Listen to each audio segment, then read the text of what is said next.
I'd like to express my happiness on this occasion of talking to you for a second time. The first time we discussed what we can receive from the Dhamma or from Buddhism. This time we'll discuss how to use Dhamma usefully, or how to use Dhamma successfully, or how to live with the Dhamma.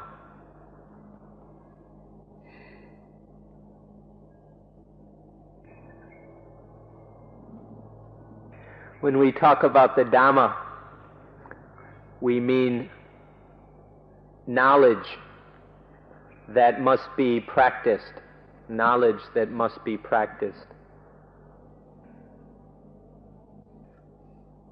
When we talk about this thing that must be practiced, there are four important things that we must understand and know about. These four things are sati, mindfulness; sampajanya, wisdom in action; samadhi, concentration or one-pointedness of mind; and panya, wisdom. All of you, when you consider these four things, will be able to see that you have caused all four of them to arise through the practice of anapanasati, mindfulness of breathing. So now we will talk about how to use these four Dhammas, and we will discuss this in detail.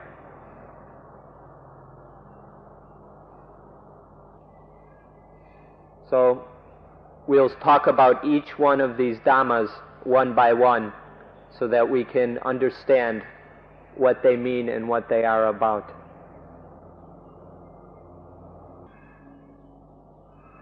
Sati, or mindfulness, awareness, means to recall or to think of, to be aware of the things that we should be aware of or that we should recall. And to do this very quickly, extremely quickly, like an arrow. Another way we can talk about sati is as a vehicle or a transportation mechanism of the fastest kind, the fastest transporter that there is. But the kind of transportation we're talking about here is not of physical things. We're talking about the transportation of wisdom. So sati is able to deliver wisdom extremely quickly, and it is able to do this quick enough for our needs. And when we've been practicing anapanasati, then we have trained sati, mindfulness, in a very complete way. The second Dhamma that we're talking about is sampajanya. Sampajanya is wisdom in action, wisdom being used, wisdom functioning to take care of problems.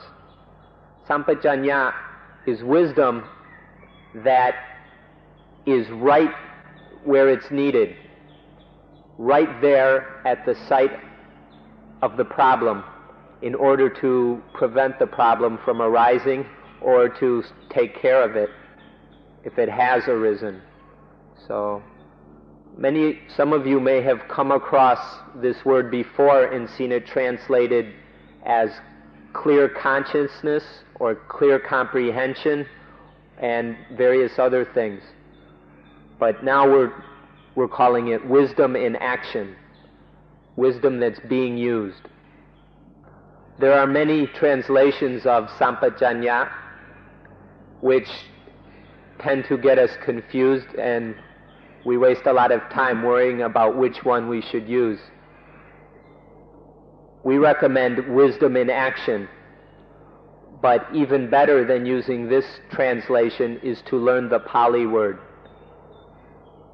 because the Pali word is the right word already, sampajanya, and then you don't have to worry about the translation. The word panya, wisdom, has very, very many meanings. It covers a huge area of ground. It covers so many things that we can't even estimate all the things that would be included under the word panya. But this word sampajanya is much more narrow in its meaning. And what we mean is wisdom that we need for the problem that's right in front of our face. It's the wisdom in action that is needed right here and now. And so this is a much smaller, in terms, well, not smaller, but it's a much more specific aspect of wisdom. Wisdom in action right here, right now, to deal with the matter or the problem that we're facing. This is the same as the word Dhamma, which has an incredible amount of meanings depending on how it's being used.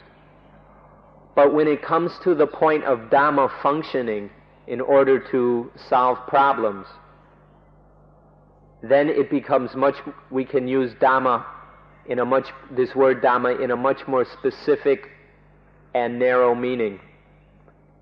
And this very specific meaning, as far as of Dhamma, that's related to problem solving, we can call Dhamma Satya, or truth. We can compare this with our medicine chest in our house. The medicine chest is full of all kinds of different pills and ointments and drugs that we use, and we store them up. But when we're actually sick or hurt, we go to the medicine chest and choose one drug that will work to take care of our specific illness. And so we take that one drug that will cure our problem right here and now, and we use that drug. So with these things, Dhamma and Panya, understand that there's an incredible amount of these, but that when we need to use it, what we actually need to use may be just a little bit. Whatever little bit or portion is needed to take care of the situation we're facing, to help us deal with our problem. So either Dhamma or Panya that is especially relevant to the situation, to the problem, to the occasion, that is used to control the situation. This is what is called sampajanya. Sampajanya. The third Dhamma that we will talk about is samadhi. Samadhi.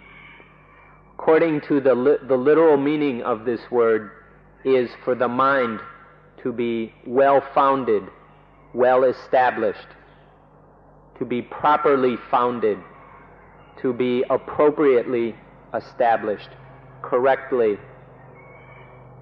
set. The Buddha gave a very broad meaning to this word and said that it is the one pointed mind that has nibbana or nirvana as its object. Samadhi is the one pointed mind which has nibbana as its object. When we talk about this mind that is one-pointed upon Nibbana, we can talk about three characteristics that it has. The first characteristic is bodhisutti, which means pureness, purity. The second one is samahita, which means to be firm, steadfast, stable, extremely stable. And the third one is gamaniya, which means to be active, more than active, to be extremely skillful, to be expert in its function, in its duty of whatever needs to be done. So if you want to know whether the mind is in a state of samadhi or not, you can examine it, check out the mind and see if it has these three characteristics: purity, firmness, stability, and active, very skillful, expert activeness. When we talk about the power or energy of the concentrated mind, the mind takes all its energy and concentrates it on one point. It's like when we take a magnifying glass and we focus the sun's rays on one very small point, so that this point can start a piece of paper on fire, because the sun's rays are concentrated in one spot. This is what the concentrated mind is like. The mind that is samadhi is able to focus all the mind's power and energy on one point, which gives a level of energy that is very powerful, very incredible, much stronger than any other kind of power that we know. This kind of mind, this highly concentrated mind, can be described in a couple different ways. One way is as intriya, another Pali word, which means supreme or great. And the other one is pala, which means power. So samadhi pala, very powerful. So we can describe this mind as supreme or superior to all other kinds of mind, and more powerful than all other kinds of mind. Samadhi must work together with panya, wisdom. They're partners. It's like a knife. A knife needs two things. It needs weight, or samadhi, and sharpness, wisdom. Or it's like, so for a knife to cut anything, if it is heavy but is not sharp, it won't cut. It will just mess up whatever we're trying to cut. Or if it is very sharp but has no weight, it can only make a small scratch but cannot cut through whatever we're trying to cut. So a knife needs both weight and sharpness. And the mind, to do what we need it to do, needs both samadhi and panya. So you might wonder, what is it that cuts? Is it the weight or the sharpness? When a knife cuts something, is it the weight or the sharpness that does the cutting? If you can understand this, it will make it easier for you to understand how samadhi, the concentrated one point in mind, and wisdom, panya, how these two work together to cut the mental defilements. So, in that thing we call sampajanya, the second Dhamma, this sampajanya has samadhi and panya working together within it. The fourth thing to talk about is panya, wisdom. Literally, this word means knowing or knowledge, but not just everything there is to need to know, but specifically knowledge that we should know, knowledge that is sufficient for our needs. So of all the things we could know, Banya refers to those things we need to know, those things that if are sufficient to solve our problems. For example, we don't need to know anything about molecules and atoms or about outer space. All we need to know about is dukkha and how to take care of dukkha. So this wisdom, the things that we should know, has to do with the cessation of dukkha. It's the same as this is exactly what the Buddha said. The Buddha said that other things I don't talk about. I only talk about dukkha and the end of dukkha. There's a very nice, very pleasant sounding saying of the Buddha in Pali, which I'd like you all to hear. Uppe jahan bhikkhave etarahi ja tukkhan jeva panyapemi tukkhassacca nirodhang. Which means that in the past as well as in the present,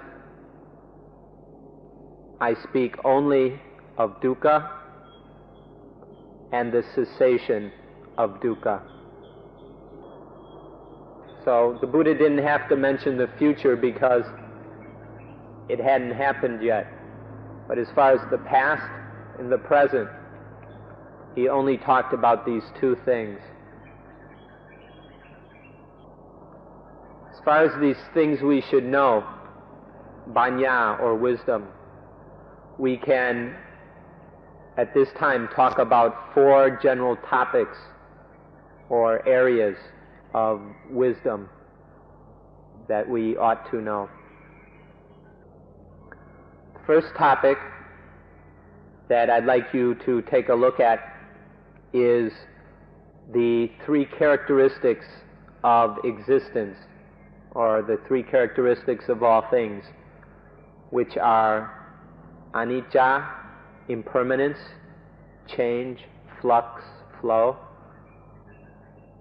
dukkha, unsatisfactoriness; and anatta, non-self, non-soul, non-ego, the impersonality of all things.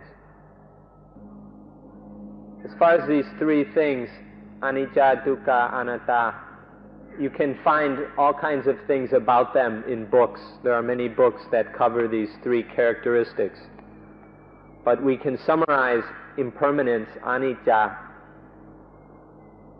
in saying that it's the ceaseless change of all compounded things, all things that are formed, that are brought into existence through causes. Things which are not compounded are not subject to the word anicca. We would not apply the word anicca to uncompounded things, only to compounded things. This word compounded things, it'll be easier for you if you can remember the Pali word, which is sankhara. Thais make it a little easier to pronounce and say sankhan. But in English books it will be spelled out sankhara. Sankhara means to form, to compound, to put things together. It's the condition or the activity of all things, of all these things, such as these trees, that are taking different causes, different things, and putting them together, which gives rise to other things, newer things. And so the trees are growing and developing and forming leaves. The leaves drop, branches grow, fall off, bark develops, and all kinds of things. This is sankhara, the action of forming, of formation of things continually, out of old things becoming new things, on and on continuously. Sankhara is the things which are conditioned into existence. So, and sankhara are also, then these sankhara are conditioned into existence, and then they condition other things. And so sankhara is both the things that are conditioned into existence and the things that condition other things into existence. So these sankhara we can speak of like the bricks in a wall. Each brick props up another brick, and that brick props up another one, which props up another one, on and on. So all the bricks are both being propped, supported by another brick or a few other bricks, and are themselves propping up, supporting other bricks. So these sankhara has this wide kind of meaning, both what is conditioned and what conditions other things. And it is both the verb to condition, the act of conditioning, and it's also the things which are conditioned and which condition. So it has very broad meaning. So sankhara has three meanings. First meaning is conditioning, forming, the activity of conditioning or forming. The second one is things that are conditioned, that are formed. And the third meaning is the formers, the conditioners, the things that condition other things. So this first meaning of sankhara, conditioning, forming, you have to come to know that it's in everything. That without this condition of forming, of continually things forming and forming other things and conditioning other things, without this there would be no existence. There can only be existence through this continual, ceaseless conditioning and reconditioning. But sometimes this conditioning is very fine, very subtle, and we don't see it. Or it may be hidden, like in this rock here. There is ceaseless conditioning going on within that rock, but when you look at it, you might not see it with your eyes. But we need to come to understand this. If you look at this rock, you may have difficulty seeing the conditioning. So leave the rock alone and look inside yourself. Because within, this conditioning is going on constantly, and we can see it. We can see the conditioning, we can see the things that are conditioned into existence, and we can see the things that cause the conditioning of other things.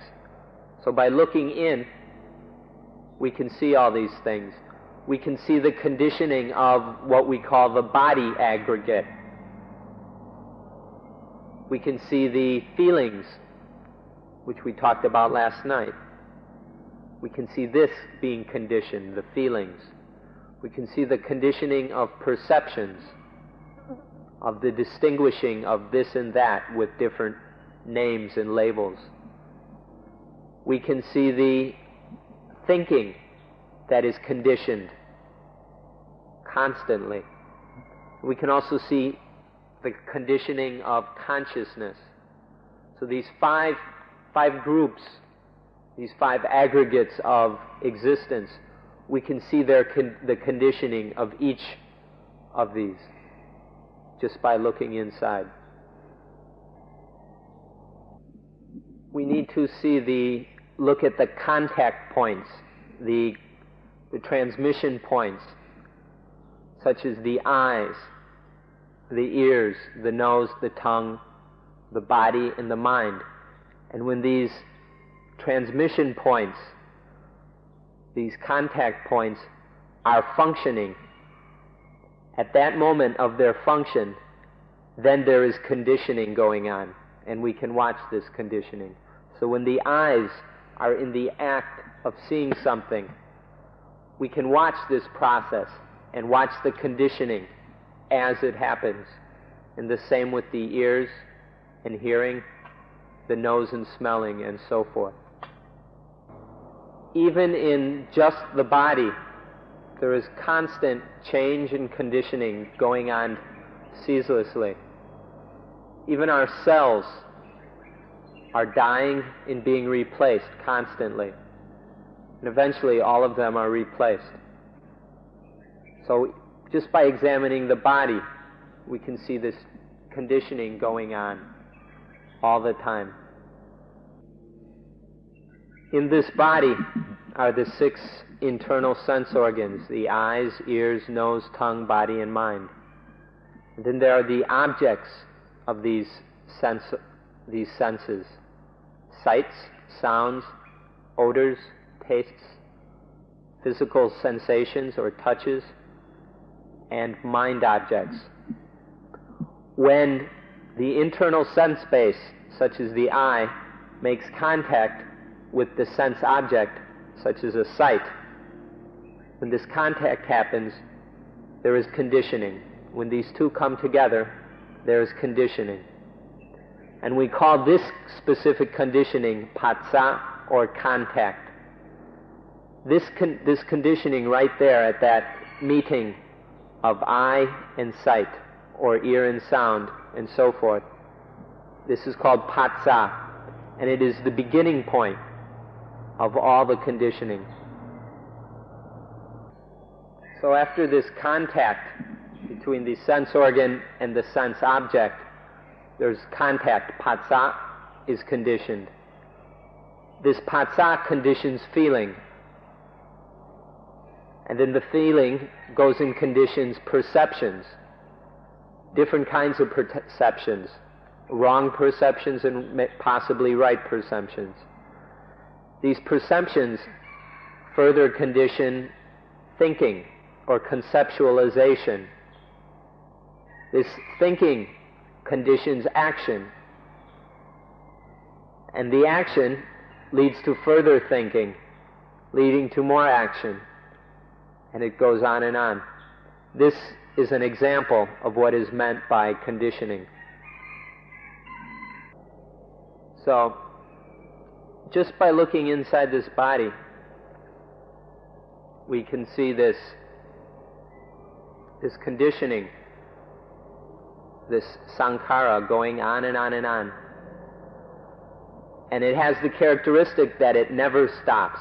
It never takes a rest. It never pauses.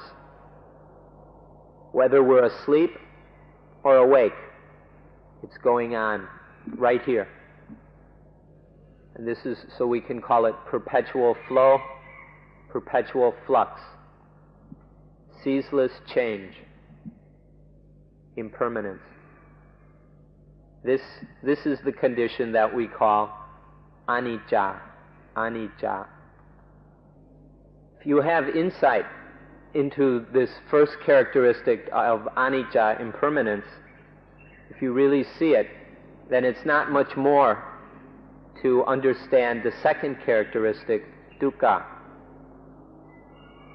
When you see all these things constantly changing, never staying the way they are, there never really are anything because they don't even stop long enough to be something. They're constantly changing. If you see this, then it's not difficult to see the dukkha of all of it, all this impermanence, of all this conditioning. This dukkha means that the ugliness, the hard to endureness, it's just so difficult to live with all these things that won't stop changing. Because as soon as we want them to be one way, they change and are off being another way. Or if we have something we like, that we love, before we know it, it changes into something else. So these things are always causing us dukkha, because they won't stay still, they keep changing. And so whatever we want, it's never there. It's always becoming something else. This is the second characteristic, dukkha. So once again, we can see this within ourselves. We can see that all the things we love are anicca and dukkha. And all the things we dislike, that we don't love, these are also impermanent and unsatisfactory. So we can see that there is nothing of all these sankharas, all these conditioned things, there is nothing that is permanent, and there is nothing that is not unsatisfactory. Out of all these things, none of them are permanent and none of them are satisfying. So when you see all these things as impermanent and unsatisfying, then you will see that in them there is nothing that we can call a self. There is no permanent, unchanging, abiding entity amongst all this change and conditioning that we can call a self, that we can call myself, or I, or my thing. Nowhere is there any any permanent self-entity like this. So you'd best come to see that these things are not self, not anything, no permanent I. So instead of seeing a self, all you can see is perpetual flow, ceaseless change. And these three things, these three characteristics, impermanence, unsatisfactoriness, and non-soul, non-self, or anicca, dukkha, anatta. These three characteristics are what we mean by paññā, wisdom. Understanding these three characteristics are the knowledge that we should know. They're the things we need to know. So this is one of the topics of paññā.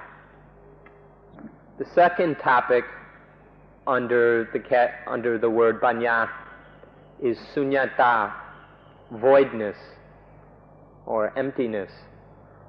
When we come to understand the first three characteristics that made up the first topic, it's not so difficult to understand suññata, voidness.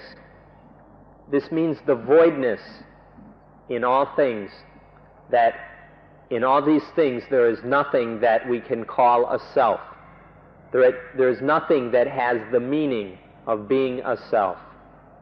All these things are free of self. So to see this is suññata, and suññata is like the joining point, the summarization of these three characteristics. Suññata sort of covers the other three, these first three. So this word suññata has a very good meaning, very useful, fairly easy to get a hold of, that we can use as a principle, as a standard in our practice and in our life. So sunyata,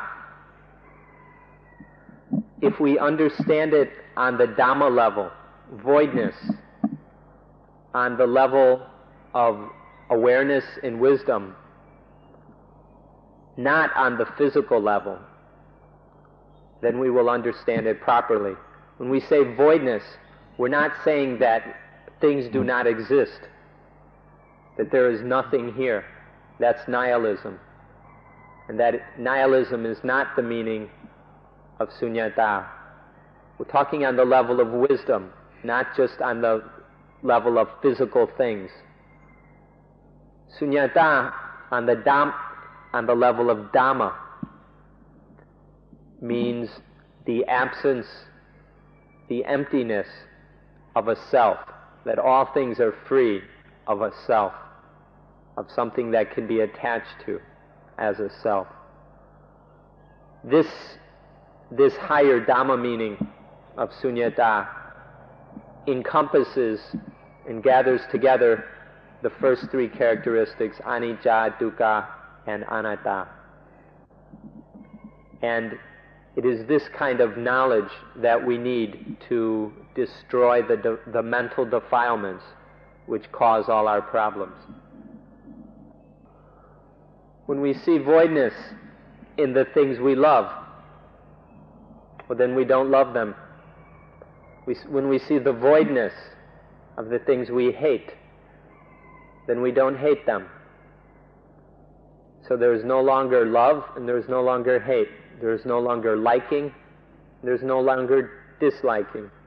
This is the result of seeing voidness in things, to genuinely and truly see voidness in things. And then we are neither over here or over there. We're in the middle, we're balanced, we're centered in truth. So when we're no longer liking these things and disliking, then we are free of even happiness and dukkha, of sukha and dukkha. We're free of these and we're in the middle. This is the meaning of emptiness, of voidness, and the result of seeing it. And when we know, if we do not fully see emptiness, then we will still love some things and we will still hate other things. If you're loving things, you're going to hate some other things. If you're hating things, you're going to love some things. They come together. But if there is complete understanding of sunyata, there is neither loving or hating. When there is still loving and hating, there is still attachment to things. The mind is a slave to these things. It's under the power of these things that we love and hate. But when there is complete understanding of sunyata, when there is no longer loving or hating, then the mind is free. The mind is no longer a slave to these changing things. This is freedom, the result of understanding voidness. And voidness is a synonym of nibbana. So if you've been wondering what nibbana is, it's sunyata, emptiness, voidness of self. And so when we're empty, when the mind is empty, there are no mental defilements. When there are no mental defilements, there is no heat. When there's no heat, then we're cool. Nibbana means cool. So when there is emptiness, then there is nibbana. The Buddha said, you ought to view the world as empty of atta and attaniya. Atta, self, ego.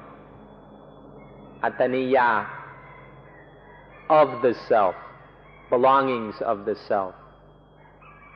So we all ought to see this world, see the world, as free of self and things of the self. This is the second topic of Banya. The third matter or topic of Dhamma that needs to be understood is Itapajayata. Itapajayata is this being, this comes into being. This arises, that arises. This arises, that arises. This arises, that arises. Or this coming into being, then there's this coming into being, and this, and this, and this, and this, on and on and on. It's the same matter, the same thing to understand as paticca samuppat, or dependent origination, which you heard a little bit about the first night. Dependent origination or causal origination, it has a few different translations. They're the same thing, and you need to understand this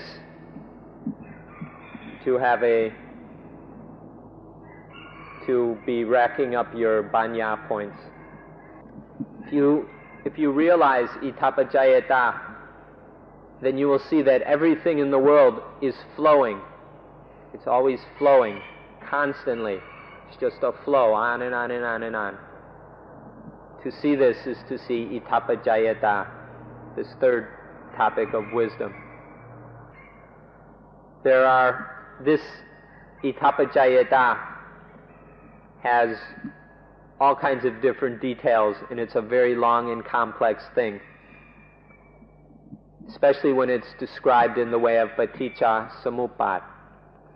And we don't have the time for that now, so you may have to go to a book and do some reading to begin to get an idea what this is about. The fourth topic of wisdom is tathata.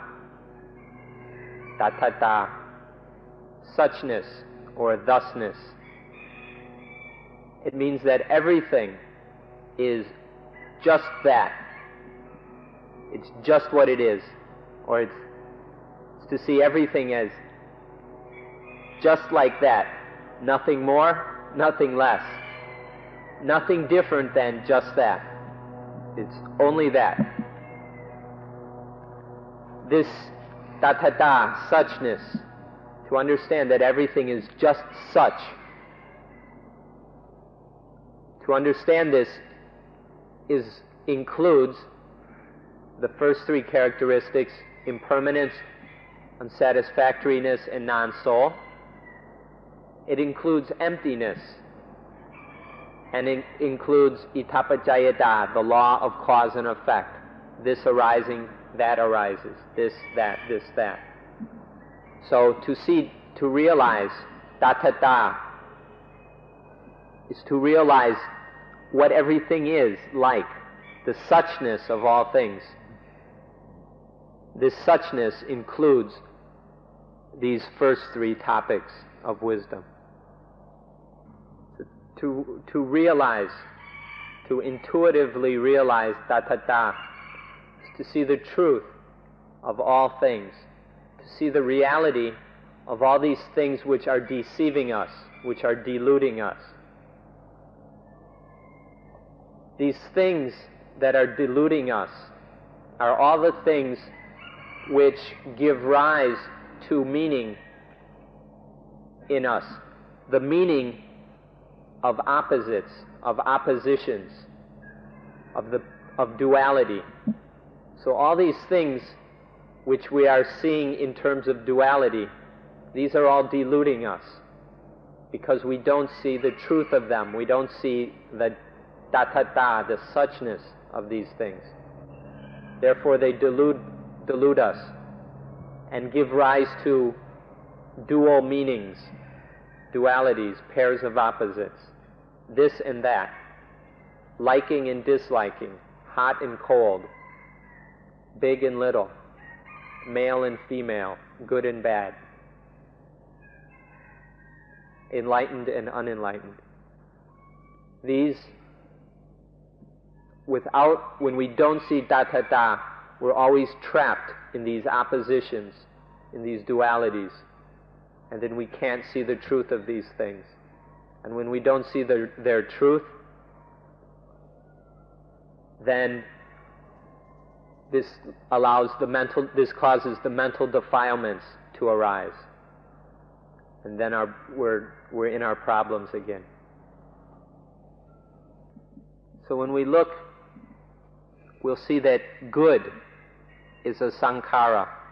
It is a conditioned thing. We'll see that evil is also sankhara. It is conditioned. We'll see that pleasant feelings and unpleasant feelings, sukha and dukkha, are also sankhara. Hot and cold, left and right, all of these are sankhara, male and female. We'll see that there isn't anything that is not a sankhara. And when we truly realize that they're all just sankhara, we'll see that they're all the same thing, that they are all tathata. All things are just suchness, thusness. They're just what they are. We can continue on and say that heaven is a sankhara, and hell is also a sankhara. Heaven and hell are nothing but tathata, just that. So we ought to see that heaven, hell, good, bad, happiness, unhappiness, merit, demerit, sin, virtue, all of these are just tathata. Tathata. And we should raise ourselves above these things, above all this. So don't let all these dual things, all these dualistic pairs, come and possess and cover and oppress the mind. Don't allow these dualistic things to give rise to liking and disliking. Don't allow them to give rise to the mental defilements. All of this, these four topics, is what is known as panya, wisdom. This is the kind of knowledge we need. It is the knowledge that we must have to a sufficient degree. This is what is meant by panya, wisdom. We need to study both on the physical, material level and on the mental level, or the spiritual level, until there is enough wisdom, enough knowledge about things. Now we know about these four things, these four dhammas we began talking about. Sati, mindfulness; sampajanya, wisdom in action; samadhi, one-pointedness of the one-pointed mind; and panya. We know about these four things. Next, we need to know how to use them. We need to be able to use them. And so now we come to the question of how are we going to use these things?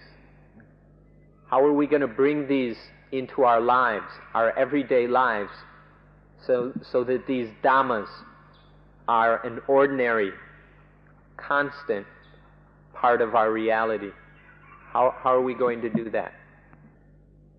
The short answer is that we must live a life that has these four things. We must live with these four things.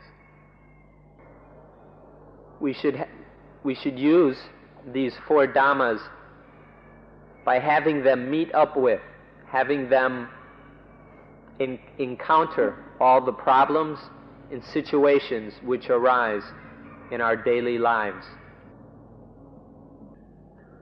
So the way to use these is whenever there is a situation in our life that causes a problem, such as when the eye sees something,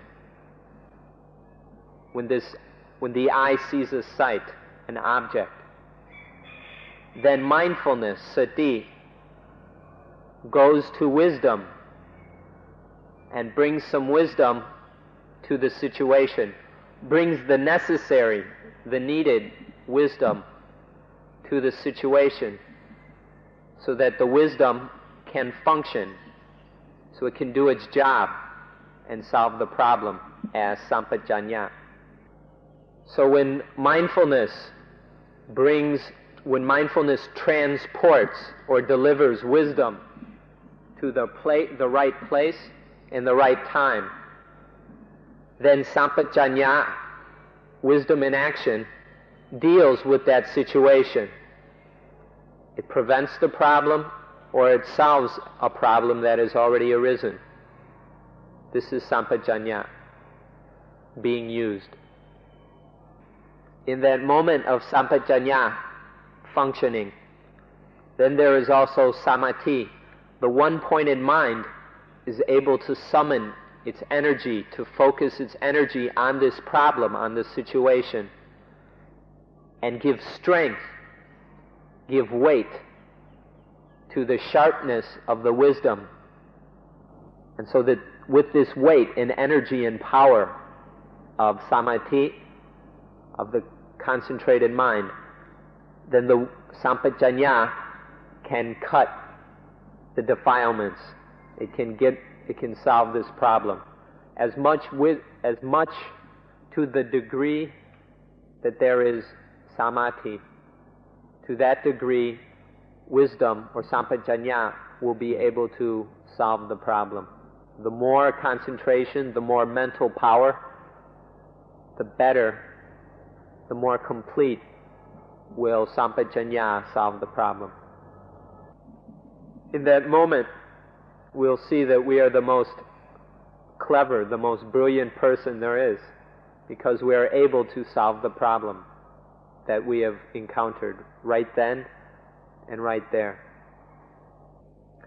And then we don't become enslaved to the meanings of dualistic things, all the various pairs of opposites that are deceiving us.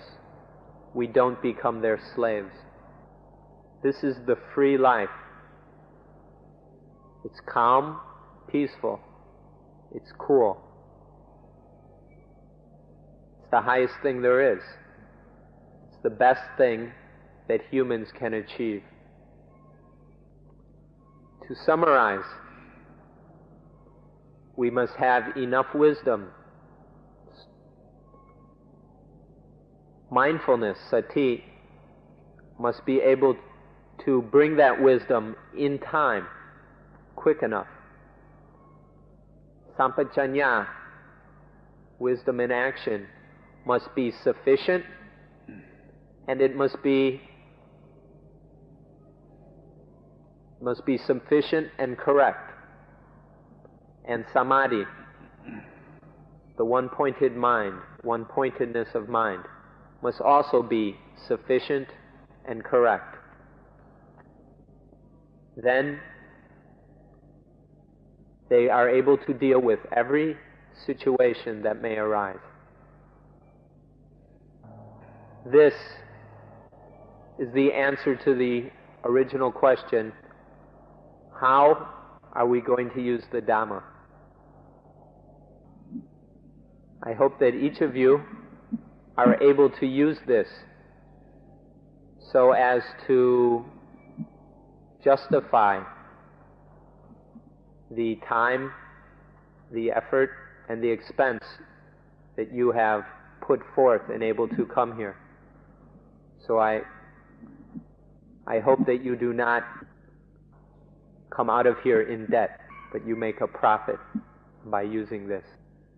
So this talk has run out of time. I would like to now close the meeting.